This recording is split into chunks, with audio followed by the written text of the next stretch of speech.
David, great to have you. Thank you so much for joining us on our special day. Oh, Brian, thank you very much. I appreciate it. I'm glad I can actually be a part of this one way or another. So, could you introduce yourself for those listeners who may not know that much about you and what you do?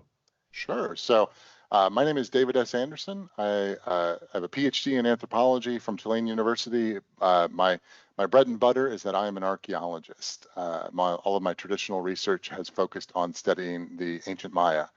I love map making and excavation and getting myself sort of deep into the monte or the woods in Yucatan, Mexico, whenever I can.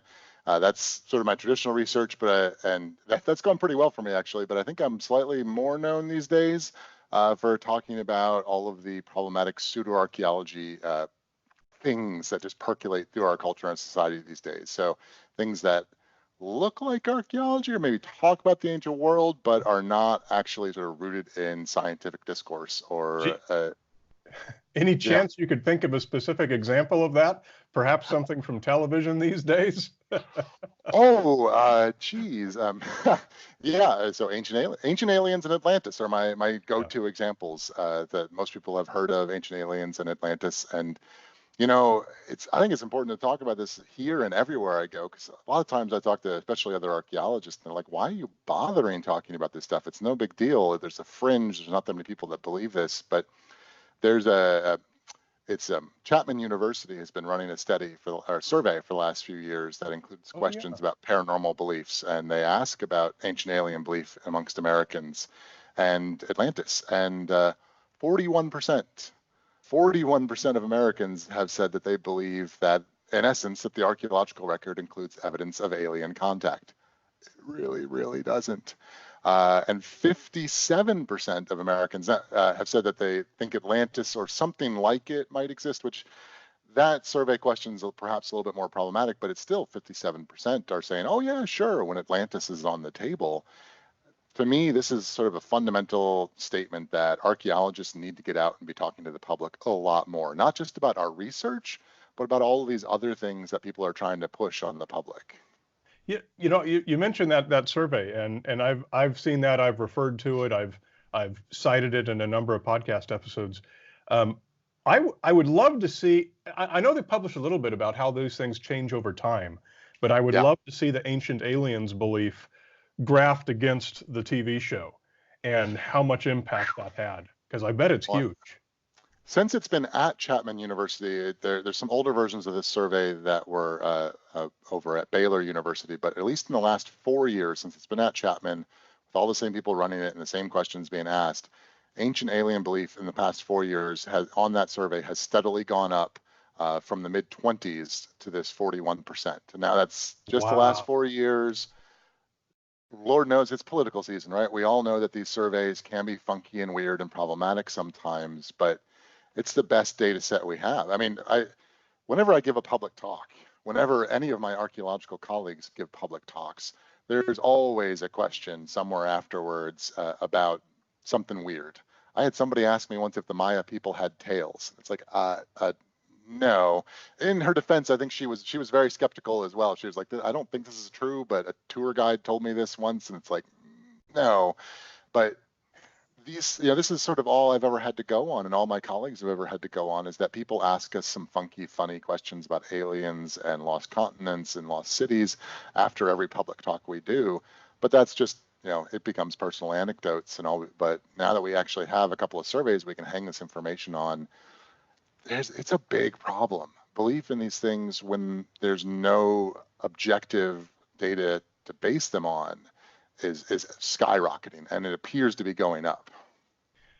I wonder what's been more influential, that TV show or just von Daniken and the original Chariots of the Gods? Yeah, I mean, all of this, as you said, goes back. Well, its popularity goes back to Eric von Daniken. Of course, von Daniken appears to have heavily plagiarized a couple of other earlier books, so much so that he was taken to court and had to settle out of court. Of course, we never quite know what that means, right? But subsequent editions of von Daniken's book, Chariots of the Gods, added a few references to some people that weren't referenced in the first original version. I mean, von Daniken has had a massive influence. And of course, the show was founded in his honor. And now I think what I think might be driving it in the past couple of years, besides just the TV show, because the TV show has been running out of material for ages, and they're doing lots of non-ancient alien stuff, and they're just doing other alien conspiracy stuff sometimes nowadays. Um, these cons, they're starting to do alien cons and Contact in the Desert and these other conventions that are sort of tapping into convention culture nowadays, where everybody loves to go and dress up and have a good time. And maybe some people go to these things just for the fun of it, but I think these conventions that History Channel has been sponsoring over the last few years have really helped their numbers too. They've sort of created a insular bubble atmosphere where people can party it up and just revel in this stuff. I had a very interesting and informative experience myself a few years ago. I went to a conference at the Theosophical Society of America.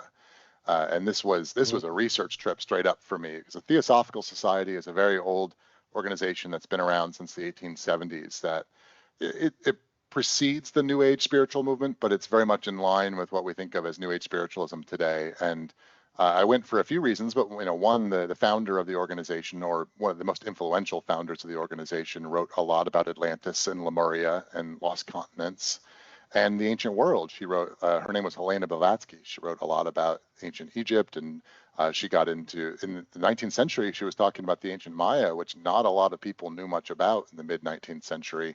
So she was extraordinarily interested in the ancient world. And so I went to their conference as sort of a research trip to just say, I'm interested in the ancient world. You all are interested in the ancient world. What are you saying? And it was a great experience. I wouldn't say I went undercover, because when anyone asked me why I was there, I told them who I was and what I do and all of that sort of thing. But I was there as a participant and an observer. I wasn't there to sort of try and tell anyone what I thought, or what, to take over the show and ask questions or anything. But everyone I spoke to was incredibly kind and incredibly gracious and incredibly interested in my work and what I did. And I just finished a field school teaching and doing some archaeology in Virginia, and everybody wanted to see pictures of that and what we had done and what we had excavated and talk about all those sort of things. There's a lot of people out there who have a deep interest in the ancient world, and I think, again, there's, professionals have sometimes tried to just sort of shut that off and say, yeah, but your interest is wrong or different from mine, and so I'm not going to talk to you.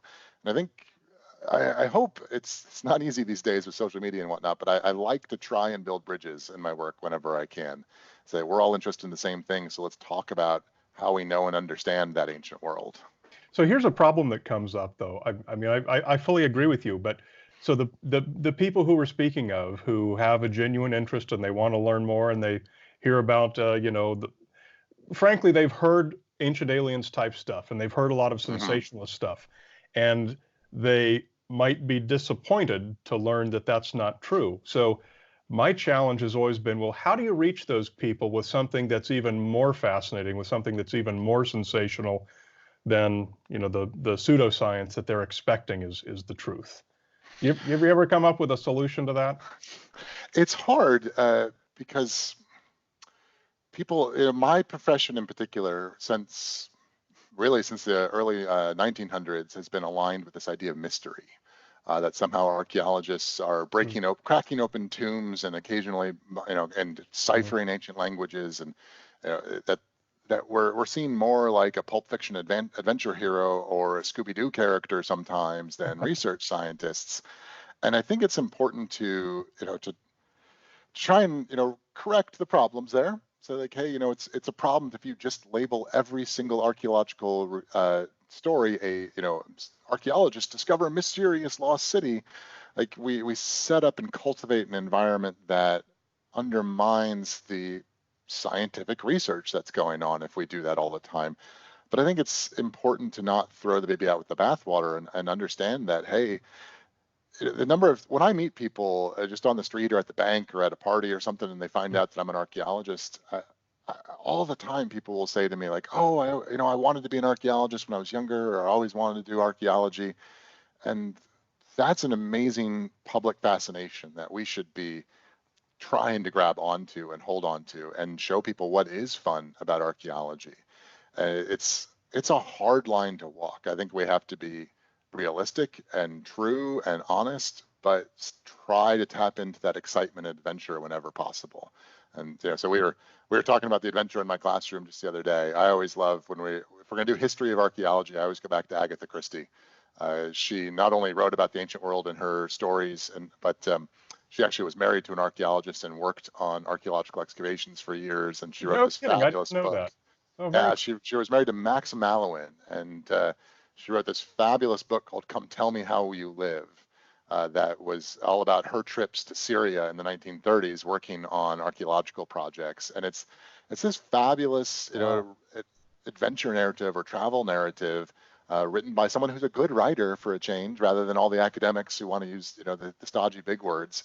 And it's fun and it moves forward at a good pace and whatnot. So yeah, we need to own up to that adventure and that excitement and revel in it when we can, to let people know that humans have actually done some really cool stuff, and that the evidence that, this is what I say to people too. Like if you look at Stonehenge or the blocks of the pyramid and say, oh my God, those blocks are so huge, it has to be an alien, or it has to be magic, or a teleportation ray, or something like this. Just think how much cooler it's going to be if I can show you how people did that. Like, that's way better. There was a famous YouTube video made by some old retired guy who was moving around big blocks of cement. You know what I'm talking about? Yes. Wally, his name was Wally Wallington or something like that. I think it's Wally Wallington, I believe. Yeah, that's right. That video had that same kind of wow moment for me. Here's this old guy moving a, 30-ton block of concrete with his hands, and like it's nothing. Yeah, and he's not, he's your average guy too, right? It's not like he was some, weight lifter or something like this. He's just an average 65-year-old guy raising 15, 20, 30-ton blocks and moving them around and turning them upright and whatnot using, per his idea was that he was using entirely tools that might have been available to people at Stonehenge. We could quibble about that, but he's basically using levers and sand and water and whatnot, and it works really easily. And it takes time, but it works really easily. And to this day, I still get emails from people about Coral Castle. What was that guy's name? The little tiny guy.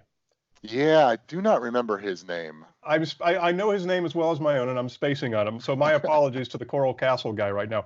But there are photographs of him using these great big wooden derricks to move these blocks of coral. And people will still send me hate emails, that I'm afraid to admit the truth that he sang the blocks into place, or just. I need that song. Yeah, I know, right? So yeah, obviously I failed to reach that person with my episode. I failed to get that person interested in how he actually did it. I love the folks who manage Stonehenge these days. At least occasionally on the equinox and whatnot, they'll invite school children out to visit the site and talk about English heritage and whatnot.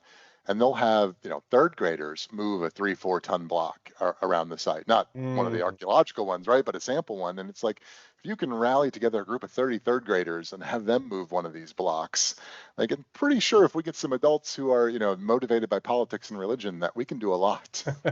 Yeah, that's a great point. And not only motivated, but have generations of experience doing this. Yes. They grow up with these techniques. It's no big mystery to them. So you mentioned that are you still doing work down in Mexico? Do you still get out of town and get to do stuff in the field yourself? Been 4 years, I think. The last time I was on a project in Mexico, I was working on a survey project along the north coast of Yucatan. And last summer, so a year ago, I was in Egypt working on another excavation for a settlement site in Egypt. And is it true that I've seen Raiders of the Lost Ark, so is it true that the Egyptians put their doors in the ceilings? I'll have to ask a couple Egyptologists about that. I'm not sure.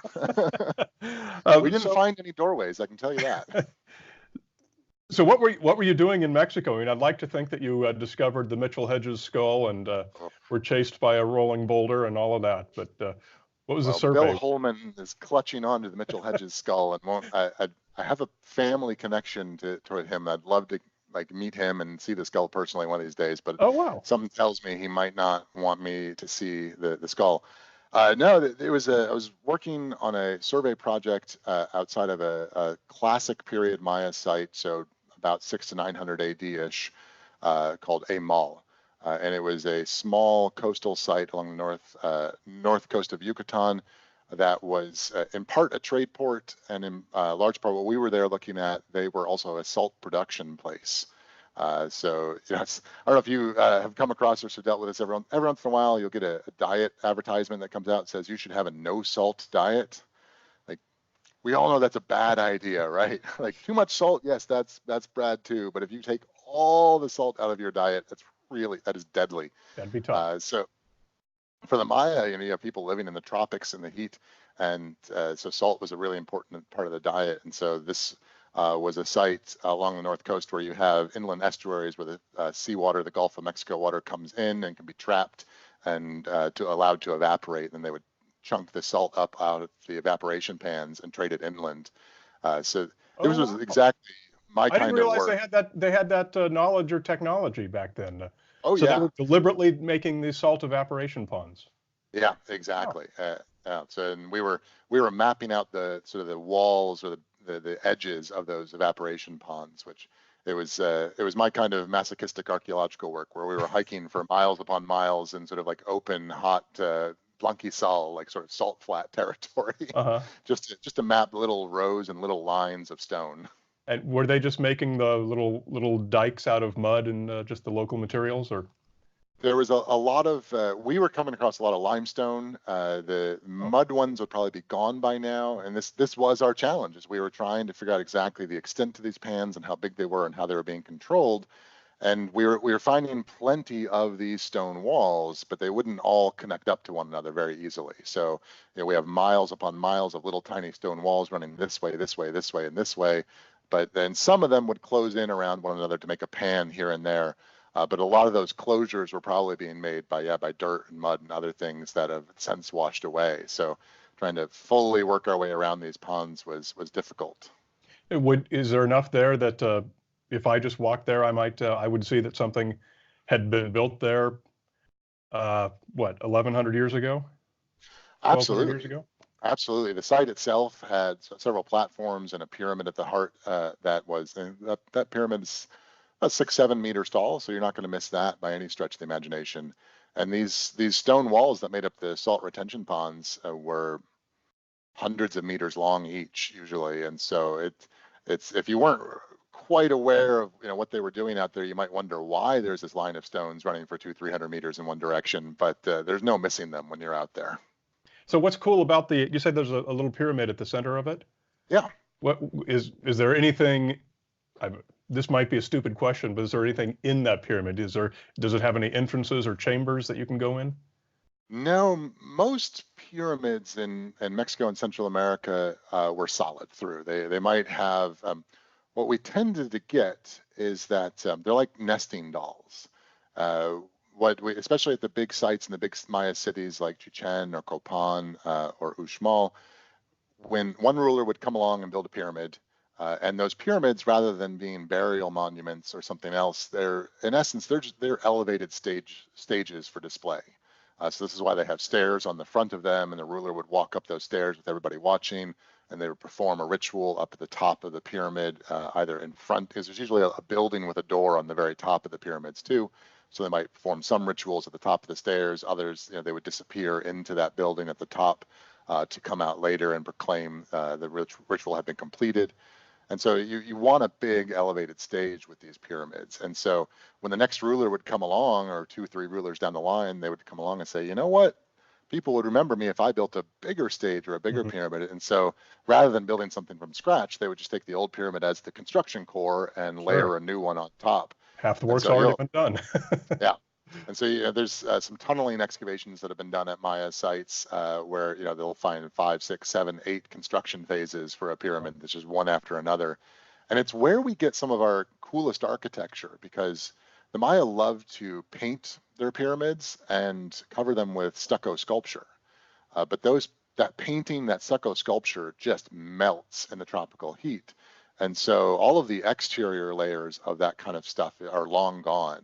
But when you tunnel down into these structures and you get to the earlier construction phases that were covered over, they can be banged up a bit from the rocks being thrown on top of them, but a lot of times those sculptures or that paint will actually survive. So if you've seen the San Bartolo murals or the murals at the site of Calakmul, or even, well, the Bonampak murals are slightly different, but a lot of the murals that we have, a lot of the stucco sculpture we have come from those earlier sort of sub layers of these pyramids. The entire Ancient Aliens line, we can trace it back through the literature of, what book was based on what book and who cites whom in this whole process. And ultimately, the Ancient Aliens TV show, this claim that aliens had to help build or teach people how to build all these different things, it all goes back to the colonial era, when Europeans were spreading out around the world, and they would come across things like Maya pyramids, or they would come across pyramids in India or temples in India and other places around the world.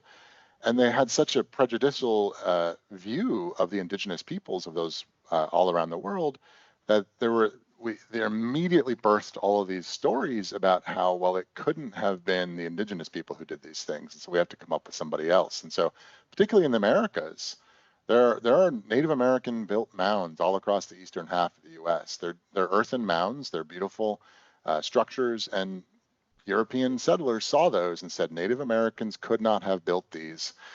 They must have been some other race. And that other race usually was white in one way or shape or form. But it was this central argument, like, this structure is too hard for the local people to have built. It must have been somebody else. That's what all Ancient Aliens is. It's that same colonial archetype being repeated with, instead of claiming that it was a mysterious white race that built these mounds, it must have been these gray people who came down, or the reptilians, or whoever we want to pull in here. That they're using the exact same archetype. And as I said, if you go back through the literature, they're eventually tracing back to those same really problematic early sources. My daughter has a thing for really old encyclopedias. She loves to go to used bookstores and find a 100-year-old encyclopedia. And she just showed me an article in one that listed out the races and what their characteristics were. And, the white race is responsible for all of history and literature and art and technology and achievement. And then the other races are all listed with, nothing but negative comments about them. Yeah.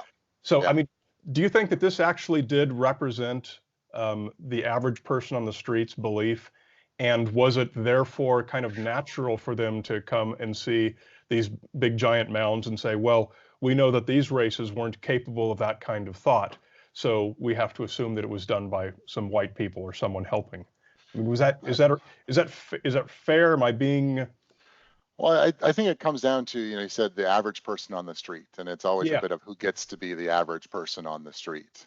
I think, the vast majority of European American settlers, the people who whose ancestors came from Europe and moved to North America and settled down, I think, if we're talking 1700s, 1600s, before that, when these ideas were percolating and starting to come into being, I think your average Euro-American farmer in North America didn't think much about these issues. They might have been aware that, yes, there are some mounds here and there, but they certainly, generally speaking, Euro-American settlers did not have a nice view of Native Americans.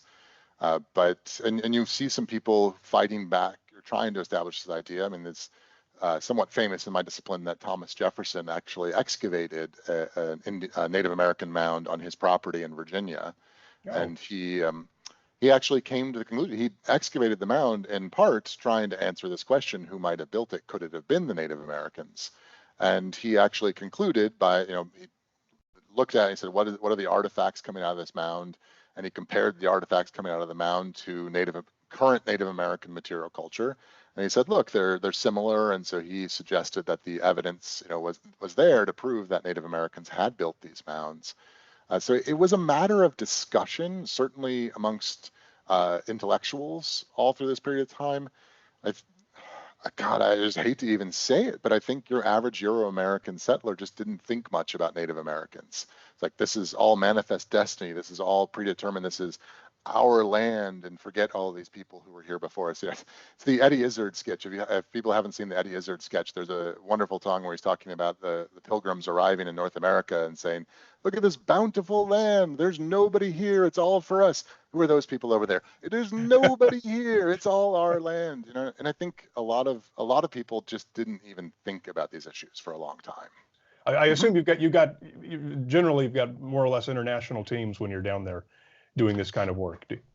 Will they have teams from their countries coming here and looking at our Native American mounds? I mean, I assume not nearly as often. Yeah, the archaeology is, and we was talking about this in my class the other day too. I mean, it's important to remember and acknowledge that archaeology is pretty firmly ensconced in the last several hundred years of Western history and colonialism as well. And so there's a long history of American and European archaeologists traveling and working all over the world and setting up shop in whatever country that they can sort of push their way in and get permissions to work in. We have some archaeologists from Mexico starting to come into the U.S. to work at United States sites in the United States, but it's not nearly as many. Interesting.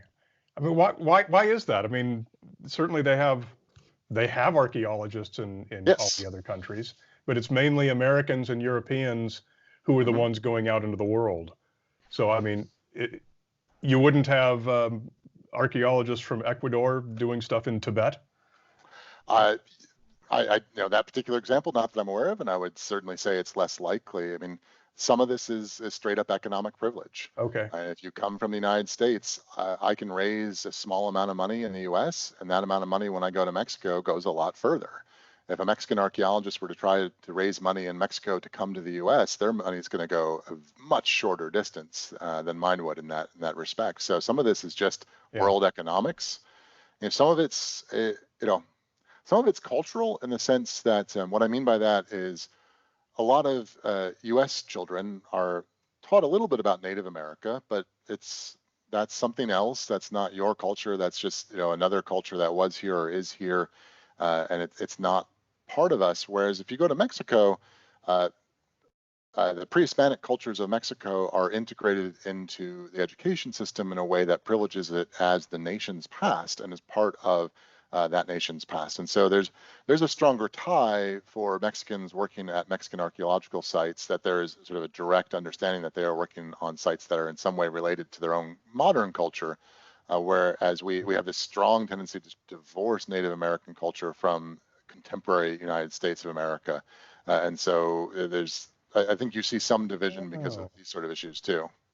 Okay, well, tell us where people can find you. I love following your Twitter feed, for example. So we'll start with that.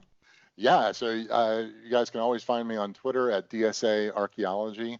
I've got a public Facebook page under the same name, and even an Instagram, although I still haven't quite figured out Instagram.